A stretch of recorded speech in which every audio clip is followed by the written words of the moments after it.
Que hi hagi sort. Oriol Amorós, gràcies. Aprofito per saludar l'Alfred i per demanar-li que ens veiem en qualsevol debat públic, també a través de mitjans de comunicació. Aquí estarem disposats. En els 13 debats públics que tenim, segur que ens veurem. 13 debats públics? 13 debats públics, i un d'ells, aprofito per anunciar que el dia 2, dimecres, tots els mitjans esteu convidats al debat central que farem a Barcelona, al CCCB, a les 7 de la tarda. Tots els mitjans de comunicació. Si hi ha 13 debats públics i cap és al matí de Catalunya Ràdio, no ho acabo d'entendre. Podeu venir al central, serà el més important. Podem venir nosaltres al matí de Catalunya Ràdio quan vulguis, Mònica. Quan vulgueu vosaltres. Moltes gràcies. Oriol, deixo aquí, continuem la passejada amb l'Alfred Bosch. Alfred, ara hem acabat amb l'Oriol Amorós aquí davant de Can Vies i li preguntàvem: Can Vies, la gestió de Can Vies, ha estat bona o ha estat dolenta? No, ara precisament vinc de Can Vies i també de Can Batlló, que està molt a prop, també aquí al barri de Sants, i la conclusió és que a Can Batlló les coses s'han fet bé, hi havia projecte, s'ha parlat amb tothom, hi ha hagut diàleg, sabien cap on anava aquell centre i s'ha discutit sobre què es podia fer en el futur.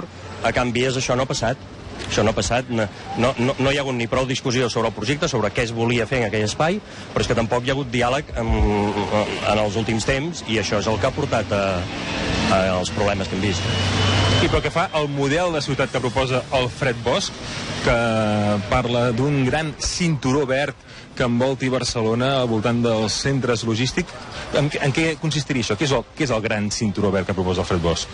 Bé, és aprofitar tots aquells polígons que ara estan infrautilitzats, centres de recerca, centres productius, no?, que avui en dia ja no tenen per què ser ni bruts ni lletjos. La indústria verda, de fet, avui en dia és la que dona més qualitat, i a tot arreu del món, doncs, les farmacèutiques o les empreses de tecnologia o les petites empreses o grans empreses agroalimentàries, el que sigui, el que volen és un entorn amable, enjardinat, perquè forma part també del seu reclam, no? Per tant, creiem que això ho hem de traure. Barcelona és magnètica, té aquesta capacitat, i el que volem en definitiva és generar feina amb aquesta Barcelona pancaire de sempre, industriosa, que no pot ser que quedi eclipsada per la Barcelona de l'oci, del turisme, que també hi ha de ser, perquè ens ajuda, perquè... Hi ha massa turistes a Barcelona?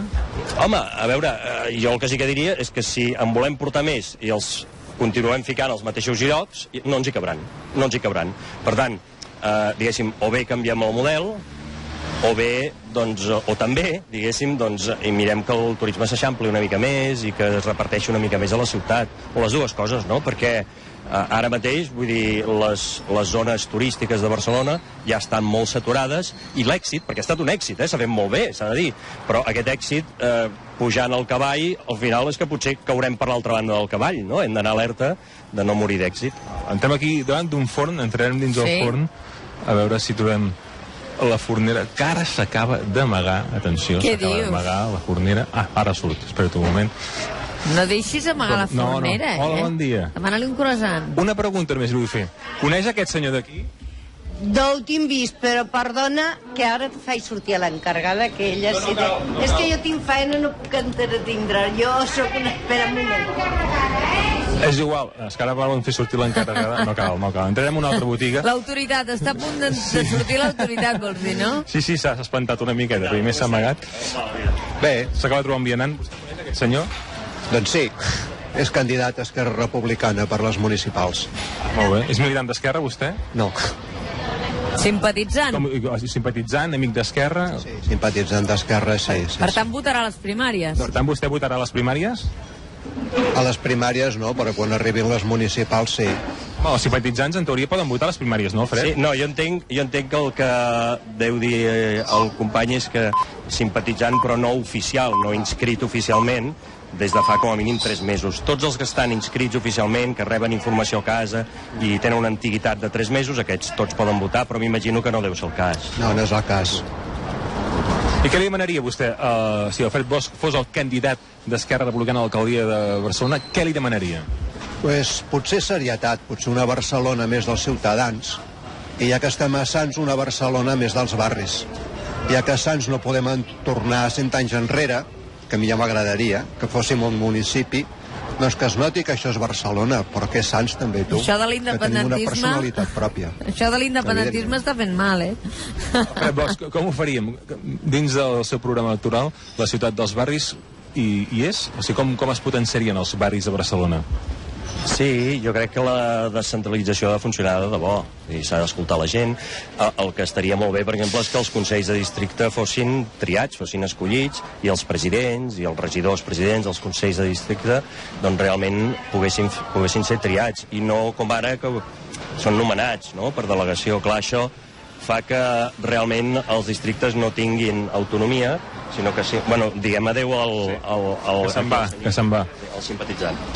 Bueno, Adéu-siau, adéu-siau. Doncs vinga, fins una altra. Gràcies per tot, Vale. Fins una altra. Merci, adéu. Continuem amb la passejada. I per tant, però tot això de reformar els barris i tot això que explicava abans del cinturó verd, amb quin pressupost es fa? L'Ajuntament de Barcelona, contràriament a altres administracions, és una institució sanejada, té els comptes sanejats. Aquest últim exercici ha tingut un superàvit de 140 milions d'euros.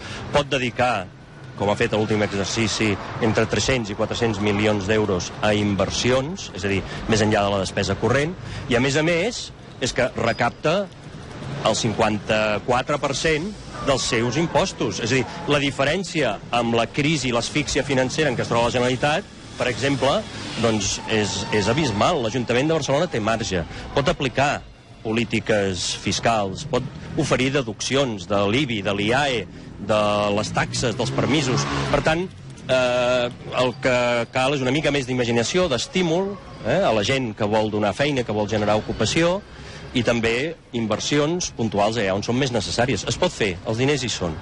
L'Oriol Amorós, l'altre candidat que li disputa les primàries, diu que per ser un bon candidat s'ha de trepitjar els barris, s'ha de trepitjar Barcelona els més de 300 dies que falten fins a les eleccions municipals del maig del 2015.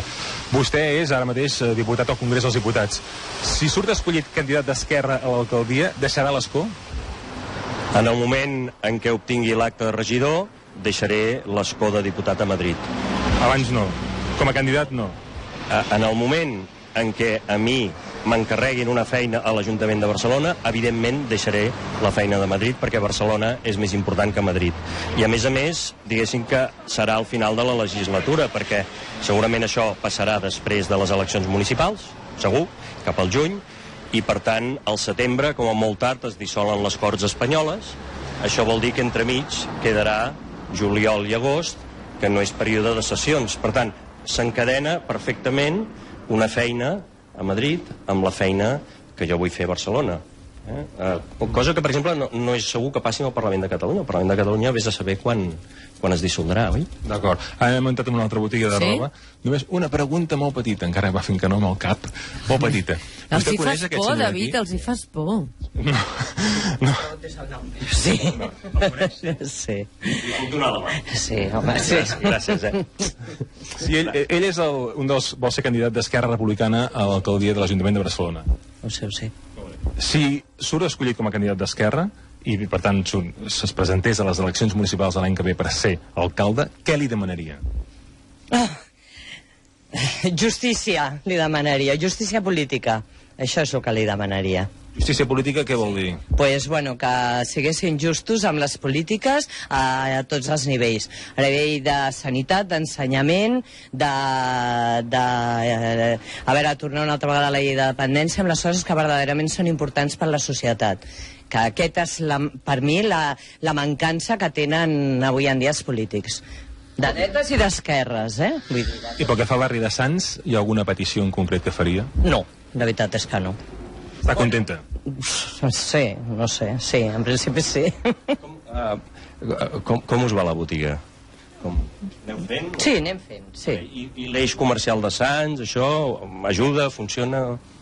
Això, a veure, el que necessitem és que la gent tingui feina i que vagin treballant i vagin consumint. I ja està.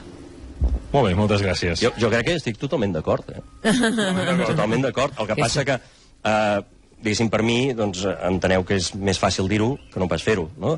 La idea és fer-ho. És aquesta justícia social i política que demanàveu, doncs, intentar fer tot el possible perquè millori. A veure si és veritat. Moltes gràcies i perdó per l'estorb, que m'he incomodat aquí. Adéu. Alfred, que vam enviar a passejada. Últimament hi ha hagut polèmica també per o controvèrsia política per les obres de les Glòries i per les obres de la Diagonal. S'han fet bé aquestes obres? S'estan fent bé?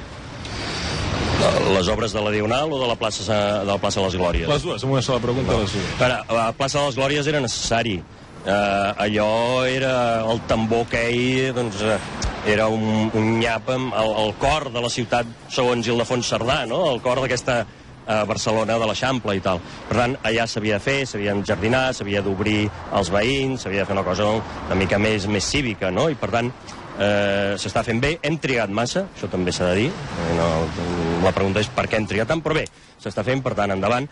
La Diagonal jo de moment no la tocaria. Escolta, perquè si hi ha diners, per què no ajudem a tancar la línia 9 de metro, que ja està començada i que connecta molts barris i que, clar, potser la decisió va ser controvertida, però ara s'ha començat i s'ha d'acabar, i l'Ajuntament pot ajudar a que això passi, no? Abans de fer coses com arreglar les voreres del Passeig de Gràcia per enèsima vegada, jo crec que hi ha altres prioritats, fomentar l'ocupació, la feina, la creació d'empresa. Jo crec que si fa uns anys ens vam marcar l'objectiu de situar Barcelona al món, i ho vam aconseguir fins al punt que hi ha moments que sembla que el mapamundi caigui al damunt, no? Però es va aconseguir, va ser un èxit. Doncs ara l'èxit l'hem d'encarrilar cap a aconseguir generar ocupació, no? I si es va fer un consorci que es deia Turisme de Barcelona i va funcionar molt bé, i van portar línies aèries intercontinentals i creuers de luxe i tot això, doncs ara fem-ho a l'hora de generar feina i fem una oficina, consorci, que es digui Barcelona Ocupació, i posem-hi la banya. I com deia la senyora de la botiga, aquesta és una prioritat, és una prioritat absoluta, no? I amb quin pressupost es posa la banya en ocupació? L'Ajuntament de Barcelona, insisteixo, és una institució, una administració sanejada. L'any passat va tenir un superàvit de 140 milions d'euros. Es poden fer coses, però és que, a més, té capacitat sobre impostos directes que recapta l'Ajuntament de Barcelona. També és la finestreta que pot agilitzar, per exemple, la creació d'empreses. I tots els empresaris, tots es queixen que és un viacrucis. Doncs, home, això, diguéssim, seria tan senzill com deixar de fer la guitza al ciutadà. Això potser és el primer que hauríem de fer, no? La primera prioritat és dir, escolta, tot aquell que vulgui generar ocupació, que vulgui crear empresa, que sigui un emprenedor i que vulgui tirar endavant l'economia i el país, no li fem nosa. I si no li fem nosa, com a primer pas, el segon pas seria intentar ajudar-lo, no? Però d'entrada, la feina que ha de fer l'Ajuntament, si un peritatge d'una assegurança es pot fer 24 hores, per què les garanties que es necessiten per muntar una empresa no es poden aconseguir també un període curt? És una cosa que costa d'entendre, però sembla que costa de fer, doncs s'ha de resoldre. Doncs, digue'm, Mònica, moltes gràcies per aquesta passejada. Segur que en fareu moltes, Alfred Bosch. Sí, molts dies trepitjant carrer, Molts dies trepitjant carrer. Sí. Bueno, estarem amatents en aquests debats que teniu organitzats. També ens hauria fet il·lusió que vinguéssiu aquí tots dos un dia, però suposo que és difícil fer tants debats més els que us demanem als mitjans de comunicació. Vam acordar-ne 13, i un d'ells, insisteixo, el del dia 2, dimecres, és obert a tots els mitjans, sense exclusions ni exclusivitat. Aleshores, ara anar a buscar exclusives amb una cadena amb una altra és complicat. No volíem altra cosa que compartir amb els ciutadans les dues posicions perquè les poguéssiu debatre tots dos, perquè la gent distingeixi clarament el que defensa l'un del que defensa l'altre. Doncs no saps com ho celebro, Mònica. Moltes gràcies i endavant a fer feina tots amb el que ens pertoca. Que vagi molt bé. Gràcies David Bassa. Aquí estem.